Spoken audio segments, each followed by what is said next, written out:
টানা তৃতীয়বারের মতো ফিফা বিশ্বকাপে খেলার যোগ্যতা অর্জন করতে ব্যর্থ হল 4বারের চ্যাম্পিয়ন ইতালি। বিশ্বকাপ বাছাইয়ের প্লে অফ ফাইনালে বসনিয়ার কাছে টাই ব্রেকারে হেরে আরও একবার বিশ্বকাপের দর্শক বনে গেল আজুরিরা। বসনিয়া হার্জেগোভিনার মাঠে শুরু থেকে আক্রমণ পাল্টা আক্রমণের ম্যাচে স্বাগতিকদের দাপটই ছিল বেশি।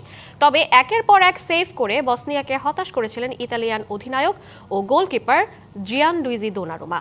স্বাগতিকদের আক্রমণের ঝড়ের মাঝেই 15 মিনিটের মাথায় দারুণ এক গোল করে এগিয়ে নেন মইজেকিন। 1-0 গোলের লিড নেয়ার পর 42 মিনিটে ইতালির ডিফেন্ডার আলেসান্দ্রো বাস্তিনি মাঠ ছাড়ার লাল কার্ড দেখে চলে যান মাঠের বাইরে। প্রতিপক্ষের 10 জনের দলের বিপক্ষে পাওয়া সুযোগটা আর হাতছাড়া করেনি বসনিয়া।